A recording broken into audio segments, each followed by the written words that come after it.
Hello everyone. आप सभी का स्वागत है हमारे चैनल पे। और आज स्क्रीन पे देख पा रहे हैं ना, आज भी महत्वपूर्ण टॉपिक लेकर आए हैं हम लोग। टॉपिक क्या रहेगा देख लीजिए। आज हम लोग बात करेंगे यूएनओ। ठीक है, यूनाइटेड नेशन पे बात करेंगे हम लोग। क्यों? क्योंकि भारत और भारत जैसे कुछ विकासशील देश हैं जो बार बार डिमांड कर रहे हैं कि जो यूएनओ जो संस्था है ना, वो काफी पुराना हो गया है।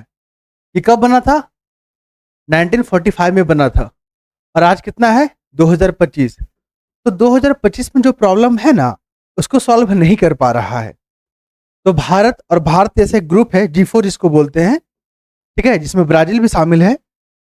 और वो डिमांड कर रहे हैं कि यूएनओ में रिफॉर्म कीजिए। क्योंकि आप देखोगे, आपने अक्सर न्यूज में सुना होगा, जैसे भारत कोई प्रस्ताव लेकर आता है। क्या लेकर आता है? प्रस्ताव, एक प्रपोजल लेकर आता है यूएनओ में। और किसी संगठन जो कि आतंकवादी जो घटना होता है ना, उसमें संलिप्त पाया जाता है, या कोई आतंकी, उसके नाम का प्रपोजल भारत लेकर आता है, तो यूएनओ वाले पता क्या करते हैं? उसको खारिज कर देते हैं और कोई स्पष्टीकरण भी नहीं देते। तो भारत बोला ऐसा नहीं चलेगा। ऐसा जो है ना, बिल्कुल नहीं चलेगा। क्योंकि 1945 का जो दौर था, उस समय की जो स्थिति थी, और 2025 का जो सिचुएशन है, बहुत बदल चुका है। ठीक है, ये एक कारण हो गया। दूसरा देखिए, जैसे वर्तमान में आप देख रहे हो आतंकवाद। अभी आपने देखा दिल्ली में जो बम ब्लास्ट हुआ ना, रेड फोर्ट में, आतंकवादी घटना है। क्या उसको रोक पाने में यूएनओ भूमिका निभा पा रहा है? बिल्कुल नहीं। आप देखोगे जो वार हो रहा है, वार किसके किसके बीच में? वार हो रहा है रसिया यूक्रेन के बीच में। क्या अभी तक सॉर्ट आउट हुआ है? बिल्कुल नहीं हुआ है। जो गाजा में कॉन्फ्लिक्ट हुआ, जो इसराइल हमला किया, फिलिस्तीनी भी हमला किया ना, तो वो लड़ाई को क्या रोक पा रहा है यूएनओ? नहीं रोक पा रहा है। आपने देखा होगा कि साइबर अटैक भी हो रहा है ना, क्या उसको रोक पा रहा है? बिल्कुल नहीं। क्लाइमेट जो चेंज का जो मुद्दा है ना, जो कॉप कहाँ हो रहा है? COP30 किस देश में हो रहा है? ब्राजील में हो रहा है। तो आप देख रहे हो अमेरिका भाग जा रहा है वहां से, अमेरिका अपना हाथ को पीछे खींच ले रहा है। तो ये सब मुद्दे को सॉल्व नहीं कर पा रहा है यूएनओ। तो भारत और भारत जैसे तमाम जो विकासशील देश है ना, वे लोग बोले कि अब नहीं ऐसा चलेगा, अब चाहिए हमको रिफॉर्म, अब होगा क्रांति, अब होगा उलगुलान। ठीक है। और आपको ये बता दे, एक P5 आपने नाम सुना होगा, यूनाइटेड नेशन सिक्योरिटी काउंसिल। इसमें 5 जो है ना परमानेंट मेंबर हैं। जैसे कि आप देखोगे रसिया हो गया, ब्रिटेन हो गया, अमेरिका हो गया, चाइना हो गया, और एक और है फ्रांस हो गया। ये 5 जो देश है ना, इनको वीटो पावर मिला हुआ है। वीटो पावर कहने का मतलब, कोई भी मुद्दा अगर मान लीजिए यूएनओ में लेकर आता है, अगर ये 5 देशों में से कोई भी एक भी रोक लगा दिया कि नहीं, इस मुद्दे से हम सहमत नहीं है, तो वो प्रपोजल कैंसिल हो जाएगा। तो क्या बताइए, सही है? बिल्कुल नहीं है। चलिए, तो यहां पर हम लोग क्वेश्चन देखेंगे, क्योंकि आपके जो है ना, ये क्वेश्चन इंपॉर्टेंट है। बीपीसी जो जीएस पेपर 1 है ना, उसके लिए, और जीएस पेपर 3 किसका? यूपीसी का। मैं वहां पर इंटरनेशनल रिलेशन को लेकर जो है ना एग्जाम में क्वेश्चन पूछे जाते हैं। तो हम लोग यूएनओ को क्या क्या में देखेंगे? इंटरनेशनल रिलेशन में देखेंगे। स्क्रीन पे आप क्वेश्चन पढ़िए बढ़िया से, और खुद समझिए कि यहाँ पर लिखना क्या होगा, क्वेश्चन में क्या पूछ रहा है, इसमें कितने पॉइंट लिखना चाहिए। ठीक है, आपको जो है ना 250 वर्ड में इस क्वेश्चन को लिखना है। चलिए शुरुआत करते हैं हम लोग। सबसे पहला देखिए, यहाँ पे पहले क्वेश्चन को पढ़ते हैं हम लोग। पढ़े क्वेश्चन को। तो भारत संयुक्त राष्ट्र में सुधार की मांग क्यों कर रहा है? भारत क्यों बोलता है कि संयुक्त राष्ट्र में सुधार करो? क्योंकि ढंग से काम ही नहीं कर पा रहा है। उसका चलन में, उसका कार्य प्रणाली में पारदर्शिता, ट्रांसपेरेंसी है ही नहीं। भारत कोई प्रपोजल लेकर आता है आतंकवादी घटना को लेकर, उसको खारिज कर देता है बिना स्पष्टीकरण दिए हुए। साथ ही जो प्रक्रिया है, उसका समझ ही नहीं आ रहा कि काम कैसे हो रहा है वहां पे। उसके बाद देखिए, भारत को संयुक्त राष्ट्र सुरक्षा परिषद यूनाइटेड नेशन सिक्योरिटी काउंसिल का अस्थायी सदस्य। अभी हम लोग P5 देखे ना, जो 5 कंट्री था, उसमें भारत को शामिल होना है। भारत जैसे और भी G4 कंट्री है ना, उनको भी शामिल होना है। क्यों होना है भाई? भारत पूरा वर्ल्ड में सबसे ज्यादा आबादी वाला देश है। क्या देश है? आबादी वाला। 1.4 बिलियन का पॉपुलेशन है भारत में, 140 करोड़ का। सबसे बड़ा लोकतंत्र कौन है? भारत। ठीक है, आपने देखा ना कोविड-19 में जब पूरा देश इंजेक्शन से जूझ रहा था, भारत ने तकरीबन 150 देशों का सहायता किया ना। आप देखिए, यूएनओ का जो नॉर्म्स होता है, प्रोटोकॉल, भारत को फॉलो करता है। और देखिए यहाँ पे जो यूएनओ का जो शांति मिशन होता है, भारत उसमें बढ़ चढ़ कर पार्टिसिपेट करता है। भारत अब तक जो है ना 3 लाख अपने सैनिकों को वहां पर रिक्रूट कर चुका है। तो आप ये सब चीज को इग्नोर कर दीजिएगा? नहीं ना। तो इसलिए भारत को परमानेंट मेंबर बनना चाहिए। तो आपको तर्क लिखना होगा। ठीक है, ठीक है। तो अपने मुद्दे पे आते हैं हम लोग। यहां पर देखिए कि जो भारत का जो संयुक्त राष्ट्र में सुधार की जो मांग है, क्यों कर रहा है, और भारत को संयुक्त राष्ट्र सुरक्षा परिषद का अस्थायी मेंबर क्यों बनना चाहिए? क्वेश्चन समझ गए आप लोग? आइए इंग्लिश में पढ़ देते हैं। Why is India demanding reform in United Nation and why should India become a permanent member of the UN Security council?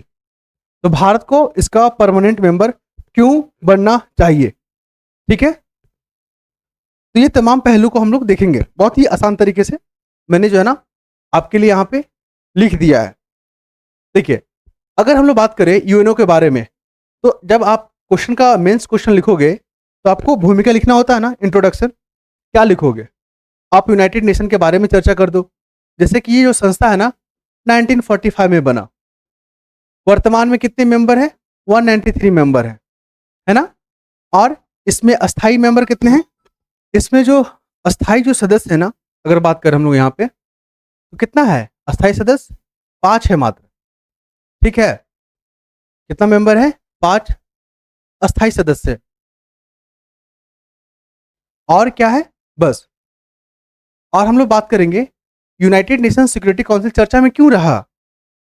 चर्चा में इसलिए रहा ना क्योंकि जो वर्तमान चुनौती है आतंकवाद को लेकर, साइबर जो अटैक हो रहा है उसको लेकर, वार को लेकर, और क्या है, क्लाइमेट चेंज को लेकर, इन तमाम मुद्दों को सॉल्व कर ही नहीं पा रहा है। ठीक है, जिस कारण से जो है ना वो हो रहा है। क्या हो रहा है? यूनो चर्चा में आ रहा है। तो आपको यहाँ पर जो है ना सारा कुछ कलेक्ट कर दिए हैं डाटा को, आप लोग को इंक्लूड करना है सब चीज। उसके बाद आइए, जो ग्लोबल चैलेंजेस है, जो वैश्विक चुनौती है, उससे जो है ना निपट ही नहीं पा रहा है। कौन? यूएनओ। तो चैलेंजेस में क्या लिखना है? जो क्लाइमेट चेंज को लेकर जो मुद्दा है। ठीक है, भारत कहता है कि बिना सुधार के जलवायु संकट से निपटना कठिन होगा। बिल्कुल कठिन होगा। अमेरिका अपना हाथ धो लिया है। अमेरिका को मतलब ही नहीं है क्लाइमेट चेंज को लेकर। तो ये सब मसला है। फिर देखिए यहाँ पे war and conflicts, Syria, Ukraine जैसे युद्ध को यूनाइटेड नेशन सिक्योरिटी काउंसिल जो है ना अपना वीटो के कारण, अपना वीटो पावर के कारण जो है ना इन तमाम मुद्दों पे ध्यान नहीं देते। अभी तक युद्ध क्यों चल रहा है? क्योंकि उसमें अमेरिका और वेस्टर्न कंट्री क्या कर रहा है? इंटरफेयर कर रहा है। बताइए, यूक्रेन जो है ना कमजोर देश है और रसिया मजबूत है, फिर भी लड़ क्यों रहा है? क्योंकि इसको वेस्टर्न कंट्री वाले और अमेरिका हथियार सप्लाई कर रहे हैं, पैसे से सप्लाई कर रहे हैं। ठीक है, और ये भी उस काबे में आकर लड़ रहा है। फिर देख लीजिए टैरिफ, ट्रेड और टैरिफ को लेकर जो विवाद है उसको भी सॉल्व नहीं कर पा रहा है। फिर यहाँ पर देखिए साइबर अटैक, आए दिन आपने देखा होगा कि ये जो है ना साइबर अटैक जो है होते रह रहा है, तो इससे भी निपट नहीं पा रहा है। आतंकवाद का मुद्दा जो हम लोग डिस्कस किए भारत के संदर्भ में। उसके बाद बात करेंगे कि भारत को क्यों जो है ना P5 का मेंबर बनना चाहिए, या भारत जो है ना इसका विस्तार क्यों कर रहा है। तो इसके पीछे देखिए, सबसे बड़ा लोकतंत्र वाला देश है कौन? भारत। सबसे बड़ा लोकतंत्र वाला देश है, 140 करोड़ का आबादी वाला भारत है और आप उसी को इग्नोर कर दीजिएगा, आप उसी को मेंबर नहीं बनाइएगा? क्या यह संभव है? बिल्कुल नहीं। अर्थव्यवस्था देखिए, इकोनॉमिक पॉइंट ऑफ व्यू से 4 ट्रिलियन का जो अर्थव्यवस्था है भारत, और वर्ल्ड में जो है ना 4th लार्जेस्ट कंट्री बन चुका है, और बहुत जल्द भारत 3rd लार्जेस्ट कंट्री बन जाएगा इकोनॉमिक्स के हिसाब से अगर बात करें तो। अगर बात करें शांति के लिए, तो भारत जो है ना 3 लाख से अधिक जो है ना सैनिकों का योगदान दिया है अपने शांति मिशन में, ठीक है। और कोविड-19 जब एक देश दूसरे देश से दूर भाग रहा था ना, तो भारत ने लगभग 150 से अधिक देशों को सहायता दिया, वैक्सीन प्रोवाइड किया। तो बताइए, अगर भारत वैश्विक सहयोग करता है तो उसको मेंबर नहीं बनना चाहिए? बनना चाहिए। ये सब कंटेंट आपको लिखने होंगे। लास्ट में निष्कर्ष क्या लिखना होगा? कंक्लूजन की अगर बात करें तो निष्कर्ष में आपको लिखना है कि जलवायु जो परिवर्तन है, युद्ध है, व्यापार विवाद है, साइबर हमला है, इन नई चुनौतियों से निपटने के लिए यूएनओ को सुधार अनिवार्य है। अगर वर्तमान जो चैलेंजेस है ना उससे निपटना चाहते हैं तो यूएनओ में रिफॉर्म करना होगा, अन्यथा कोई उपाय नहीं है।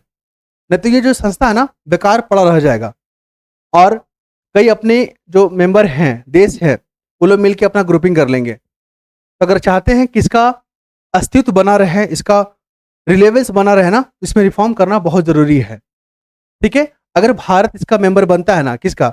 P5 का, तो पूरा विश्व के लिए लाभ होगा। क्यों? क्योंकि ग्लोबल साउथ का जो आपने देखा है, ग्लोबल साउथ का आवाज वहां पर वो उठा पाएगा भारत वैश्विक सहयोग की जो कल्पना है उसको साकार कर पाएगा। भारत वसुधैव कुटुंबकम जो प्रिंसिपल है भारत का, उसको मानता है। भारत शांति में विश्वास करता है। इन कारणों से भारत को क्या करना चाहिए? बनना चाहिए मेंबर। तो बताइए, इतना टफ क्वेश्चन को बहुत ही आसान तरीके से हम लोग डील कर लिए, और ये जो है ना अपने ग्रुप में शेयर कर देंगे। तो जो लोग पीडीएफ चाहते हैं मिल जाएगा आपको, ठीक है। आप लोग कॉल करके जुड़ सकते हैं। तो ऐसे ही चीज़ों को डील करेंगे ना तो आपका तैयारी बहुत बेहतर हो जाएगा, ठीक है। तो नेक्स्ट मुद्दे में मिलते हैं हम लोग। धन्यवाद।